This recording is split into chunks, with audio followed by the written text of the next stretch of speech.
वैसे सिद्धांत कहता है धन गया तो कुछ नहीं गया, स्वास्थ्य गया तो कुछ गया, और चरित्र गया तो सब कुछ गया, ऐसा कहा जाता है। सिद्धांत जो है वो ये कहा गया है। अब अंग्रेजी तो हमें याद नहीं, इसको अंग्रेजी में कहा गया money is loss, nothing is loss, health is loss, something is loss, और character is loss, everything is loss, सब नष्ट हो गया।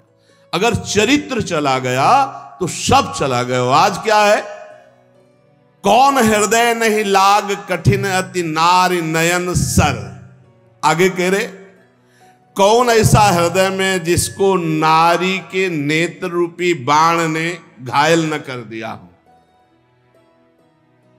वही हृदय है जो हरि को अर्पित है, जिसके हृदय में भगवान का स्मरण चल रहा है, उसके हृदय में नहीं।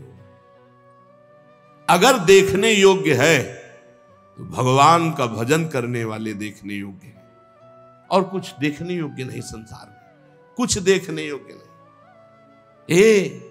ये सब मल की सुंदरता है, मल की, ये सुंदरता नहीं है, ये मल की सुंदरता है। एक काम करने राजमहल में जाती थी, तो राजमहल में काम करने वाली साधारण घर में काम करने वाली थोड़ी होती है, वो उसका एक पदवी होती है, वो रानी की दासी पूरा। और उसका जो लड़का था, एक दिन वो महल तक गया किसी कार्य के लिए, ऊपर राजकुमारी थी। राजकुमारी को देखा तो एकदम हृदय में व्याकुलता, इतना सुंदर रूप है तो मुझे कहां मिल सकता, मैं तो काम करने वाली इस महल में जो मेरी माँ है, मैं उनका पुत्र हूं, तो भला मुझे कैसे मिल सकती है। अब इतना उसको राग तत्काल हो गया कि उसने निश्चय कर लिया अगर राजकुमारी नहीं मिलेंगी तो प्राण छोड़ दूंगा। घर आया, खाना पीना छोड़ दिया। एक दो दिन माँ ने पूछा क्या बात है, उसने कहा स्वास्थ्य ठीक नहीं। 2-4 दिन हो गए, पूछा क्या बात है, स्वास्थ्य ठीक नहीं। तो राजा से प्रार्थना की, राजवैद्य आया, उसने नाड़ी पकड़ के देखा, बोले कोई शरीर में दोष नहीं, कोई रोग नहीं इसमें, इसका मानसिक कोई रोग हो तो हम नहीं कह सकते, शरीर में कोई रोग नहीं। तब एक दिन कहा बेटा तू मेरा अकेला बेटा है, बता ना। बोली माँ तुम्हारी सामर्थ्य के बाहर की बात है, जो मेरे मन में बात बैठ गई वो मृत्यु ही होगी और दूसरा कोई उपाय नहीं। बोले एक बार तो बता के देख, अगर कोई उपाय हो तो मैं कर सकती हूँ। बोले क्या कर सकती हूँ, जिस घर में काम करती हूँ महाराज की राजकुमारी को मैंने देखा, मेरा चित्त आ गया, मैं जी नहीं सकता उसके बिना, क्या आप ब्याह करा सकती हूँ। अब ये बोलने की भी सामर्थ्य नहीं, तुरंत मृत्यु दंड दे दिया जाएगा। एक काम करने वाली राजा की पुत्री से ब्याह की बात अपने पुत्र के लिए कर सके, इतनी हिम्मत की बात कहा।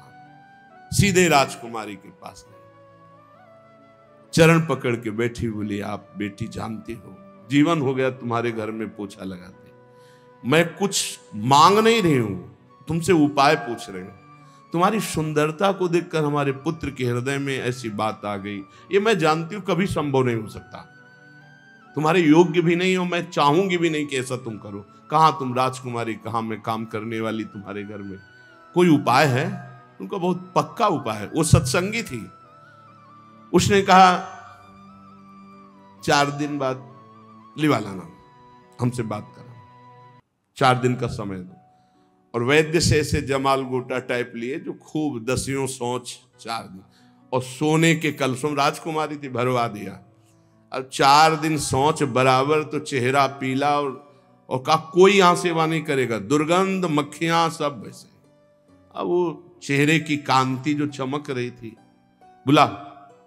बुलाया, वहीं जो कमरा था वहीं से ऐसे करने लगा। बोले नहीं ये इसे में राजकुमारी है, और घड़े खुले एकदम रखे, मल दुर्गंध है।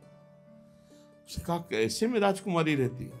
अंदर गए तो उठाया उसको, 4 दिन से बराबर सोच हो रही थी, चेहरा एकदम पीला, एकदम ऐसा।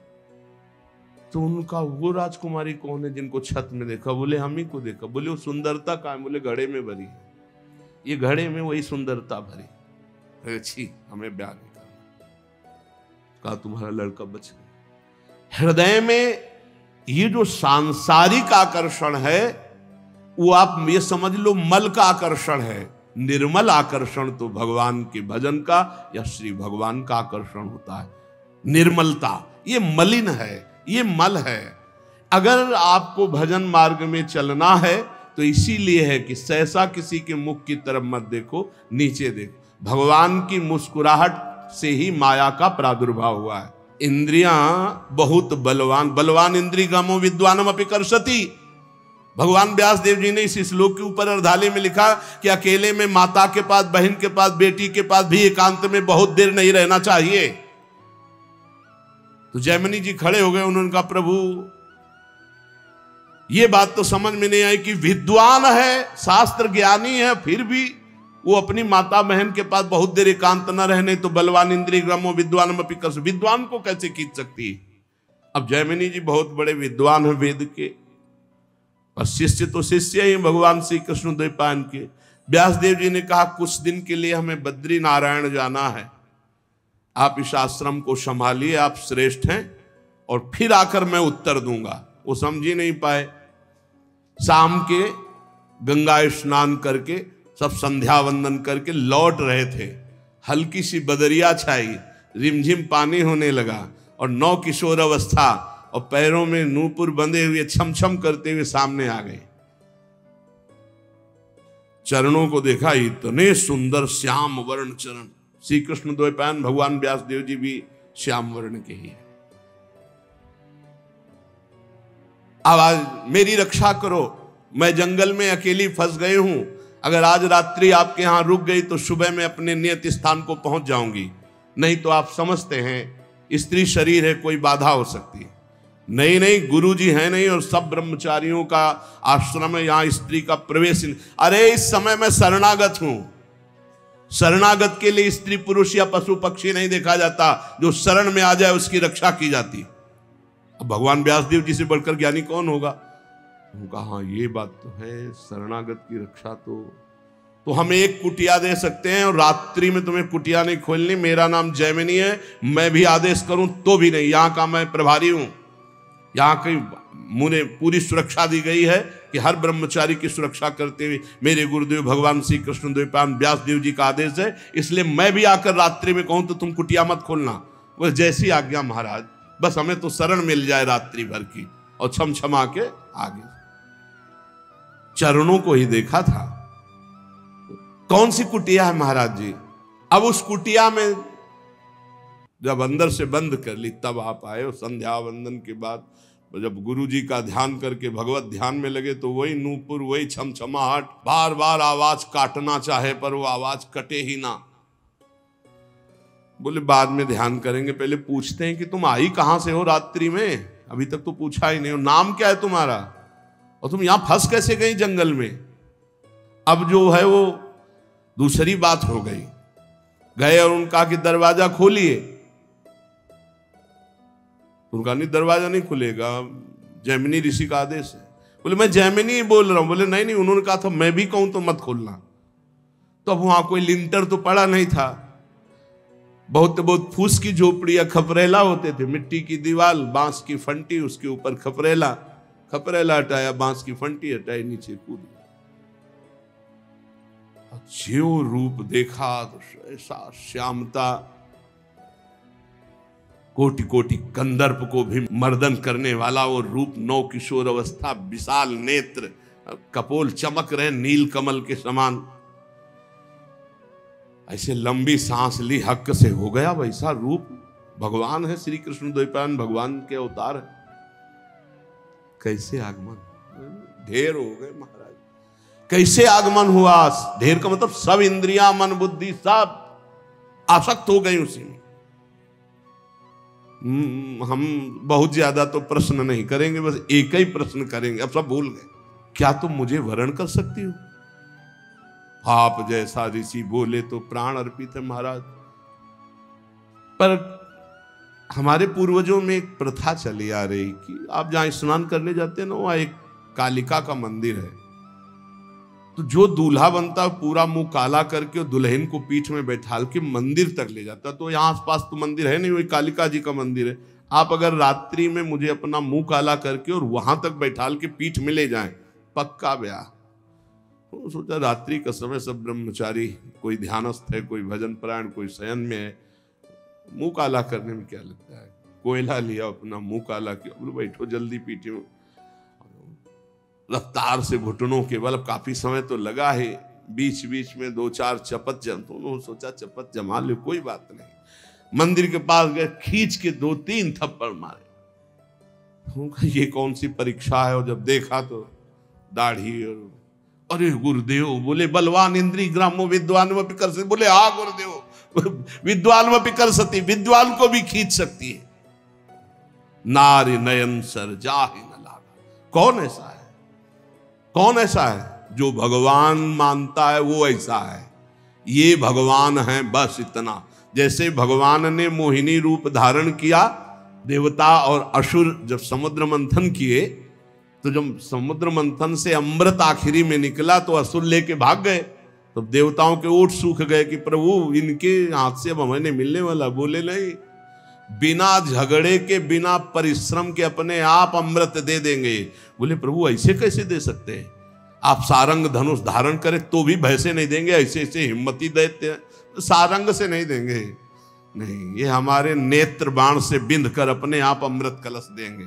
1 सेकंड लगा, वो मोहिनी रूप छम छम करते हुए भगवान, देवता मुस्कुरा दिए।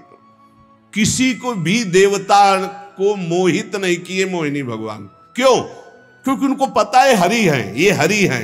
समझ रहे हो ना, एक भी देवता लुभायमान नहीं हुआ, क्योंकि पता है हरि है। और दैत्यों की तरफ जे ही गए,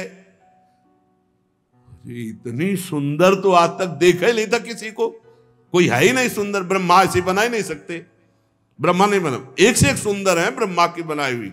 ब्रह्मलोक में ऐसी अप्सरा कि तिल भर देख ले तो मुनिजन मूर्छित हो जाए, तिलोत्तमा आदि। और स्वर्ग में तो भीड़ लगी हुई अप्सराओं की। भगवान को देख करके अमृत कलश हाथ में भूल गए। तब कहा देखो भाइयों, आपस में लड़ने की जरूरत नहीं, अमृत कलश सुंदरी को दे देते हैं और ये जिनको जिनको पिलाएंगे हम राजी। भगवान ने कहा तो हमको क्या समझते हो, अरे हम छलिया हैं, हम किसी की नहीं होती। अरे बोले तुम कुछ भी, और इतना कह के ना कि हम छलिया हैं, किसी की नहीं, तो ऐसा मुस्कुरा दिया, तिरछी कटाक्ष मारी, मानो ये ले अमृत कलश। बूंद नहीं पिलाया दैत्य को, सब देवताओं को पिला। लेकिन एक भी देवता मोहिनी भगवान से मोहित हुआ हो तो हमें बताना। क्यों? क्योंकि मेरे भगवान है जो हर स्त्री में भगवत भाव करता है, पवित्र भाव मेरे गोविंद इन रूपों में है। उसके हृदय को कभी भी कोई भी सुंदरता नहीं वेद सकती, क्योंकि सुंदरता के समुद्र भगवान, सुंदरता की सीमा हमारी प्यारी जी। श्रीपाद प्रबोधानंद जी ने वृंदावन महिमामृत में लिखा कि स्वयं मोहिनी अवतार भगवान भी राधा दासी उपासक के हृदय को मोहित नहीं कर सकते। ऐसा सौंदर्य त्रिभुवन में तो है ही नहीं। जिनकी दासियों की सुंदरता को देखकर सुंदरता की समुद्र लक्ष्मी जी आश्चर्यचकित हो जाए, वो श्री किशोरी जो है। लक्ष्मी कोटि विलक्ष लक्षण लसल लीला किशोरी सतई, राधाध्यम ब्रज मंडलेति मधुरम राधाभिधानम परम। हरि बहुत करुणा में। जब कोई साधक परमार्थ में चलता है तो हरि की कृपा से ही चलता है। उसकी यात्रा जो पूरी होती है वो हरि की कृपा से होती है। फिर उसको विघ्न क्यों मिलते हैं? क्योंकि वो अहंकारी ये समझ नहीं पा रहा कि हरि की कृपा से चल रहा हूं, हरि की कृपा से चला हूं, हरि की कृपा से चल रहा हूं, वो समझ नहीं पाता। उसके अंदर एक अहम रहता है, मैं साधना कर रहा हूं, मैं बहुत साधन। फिर उसका प्रश्न हो जाता है और उस प्रश्न में वो हार जाता है। जब तक सिद्धावस्था ना आ जाए, विषयों पर विजय प्राप्त ना हो जाए, तब तक साधक को व्यवहार स्वीकार नहीं करना चाहिए। अभी 2-3 दिन के ही सत्संग में पीछे देखिए चर्चा हुई थी कि ये 4 बातें हों तो दूसरों का कल्याण कर सकता है, उपदेश देने का अधिकार है। पहले शास्त्रीय सिद्धांतों का पूर्ण ज्ञान, दूसरा शास्त्रीय सिद्धांतों का पूर्ण चल करके अनुभव, जो तुम बोल रहे हो उस पर तुम, तीसरा सिद्धावस्था, काम क्रोध लोभ मोह मद मत्सर इनका किसी भी तरह तुम्हारे ऊपर अधिकार ना हो चुका हो, और चौथा सम्मे भगवान का भाव। अब निकलो जगत मंगल के लिए, कहीं कुछ बाधा ही नहीं।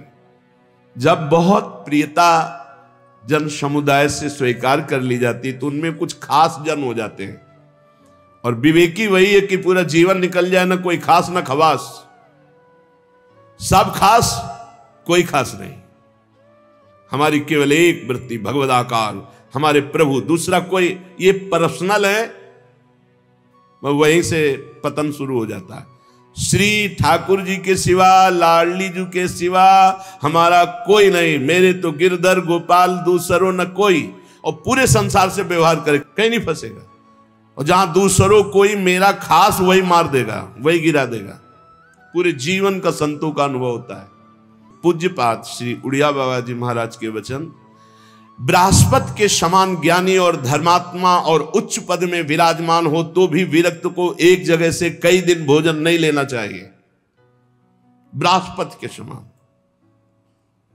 5 घरों से, या अचानक कोई भाई एक दिन दे दिया, वो भी निषेध है, पर आप ले एक दिन चला पा लिया, ठीक है, दोबारा 2-4 महीने बाद कभी ऐसा निमंत्रण।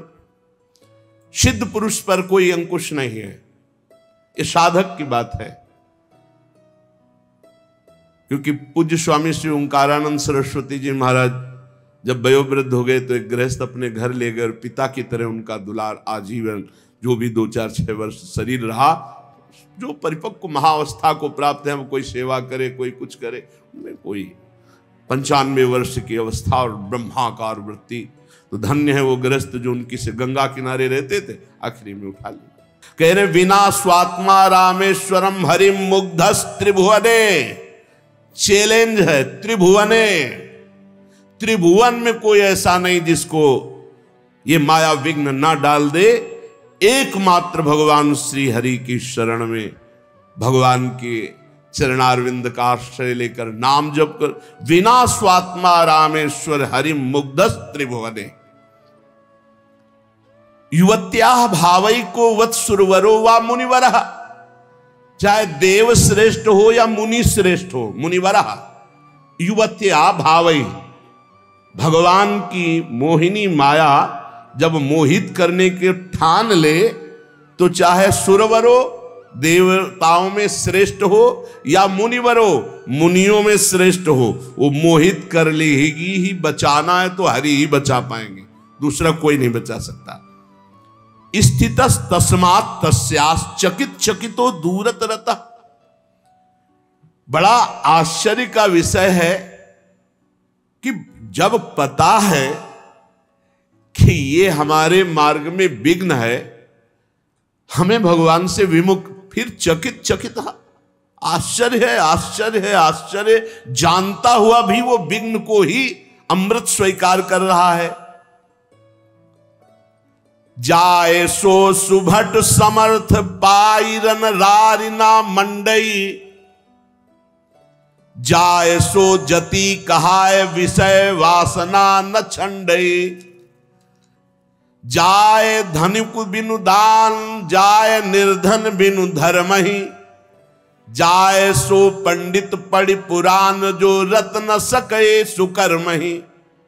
सुत जाए मातु पितु भक्ति बिनु, तिय सो जाए जय पति नहित। सब जाए दास तुलसी कहे जो न राम पद नेहु नित। सब जाए दास तुलसी कहे जो न राम पद नेहु नित। समर्थ वीर कौन है? जब वीर से, योद्धा से अवसर पड़े और फिर वहां बात नहीं, अपनी वीरता दिखावे, उसे वीर कहते हैं। वही बात करे कि जाए सो जति कहाय विषय वासना न छंडे। प्रवचन बहुत बढ़िया दे लेते हूं, बहुत बढ़िया ज्ञान है, लेकिन जब काम क्रोध लोभ मोह मद सूरवीर ने ताल ठोकी तो मुंह भरा गिर गए। तो काहे के तुम योद्धा, काहे के जति, काहे के बैरागी, काहे के तुम साधक हो, काहे के साधु। सन्यासी विरक्त वैष्णव भगवत मार्ग का पथिक कहला करके वासना पर विजय नहीं प्राप्त की, काम क्रोध पर विजय नहीं प्राप्त की, तो तुम्हारा व्यर्थ है वैराग्य धारण करना। जैसे सूरवीर बड़ी बड़ी डींगे हाँकता नहीं है, वो वीरता करके दिखाता है, और कायर घर में बैठ के डींग हाँकता है, और जब वीरता की बात आती है तो भाग पड़ता है।